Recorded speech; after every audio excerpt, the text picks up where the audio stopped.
तो आज हम पढ़ेंगे हिंदी गद्य का विकास। पाठ्य पुस्तक में दिए गए प्रश्न और उनके उत्तर। पर पहला प्रश्न, गद्य क्या है? गद्य क्या है? गद्य क्या है? तो वह रचना जो छंद के बंधनों से मुक्त होती है वह गद्य कहलाती है। वह रचना जो बंधनों से मुक्त होती है वह गद्य कहलाती है।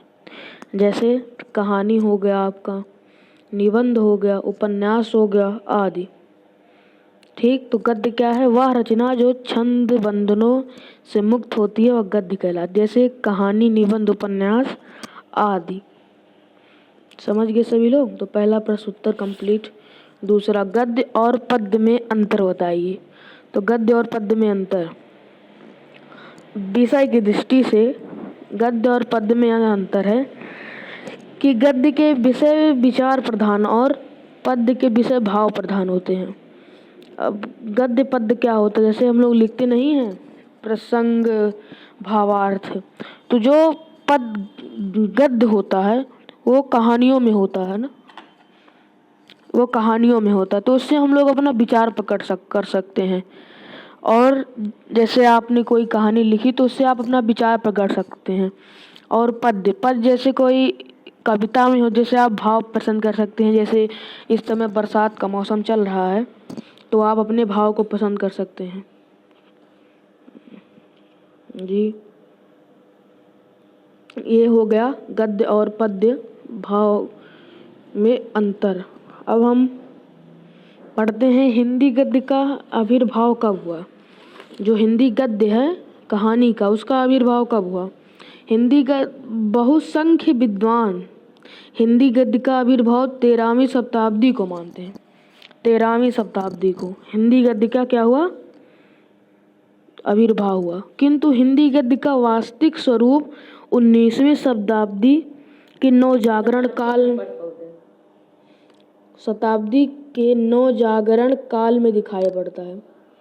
तो बहुसंख्य विद्वान हिंदी का गद्य को 13वीं शताब्दी में मानते थे, लेकिन वास्तविक स्वरूप 19वीं शताब्दी का नवजागरण काल में दिखाई पड़ता है जी।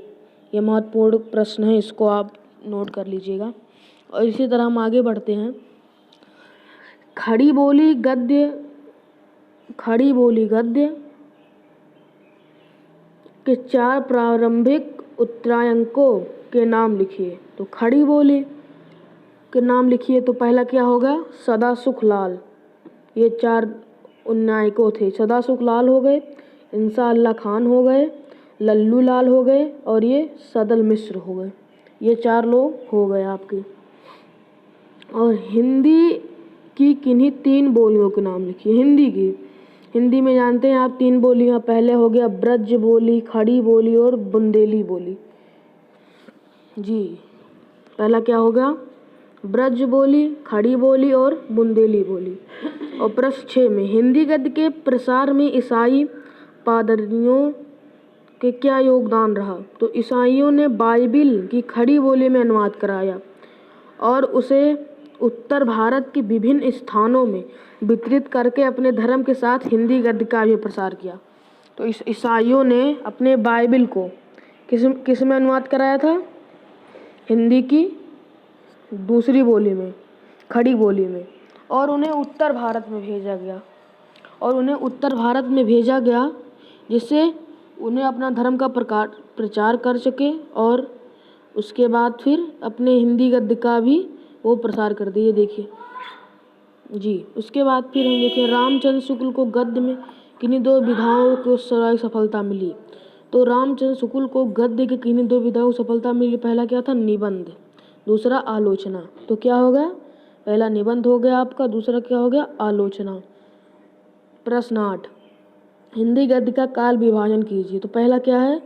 भारतेंदु युग 13वीं शताब्दी के मध्य से सन 1868 ईस्वी तक। फिर दूसरा भारतेंदु युग 1868 से 1900 तक। और द्विवेदी युग में जी। आज के लिए इतना ही। ये का बेट, ये तो हम लोग के कोर्स के है।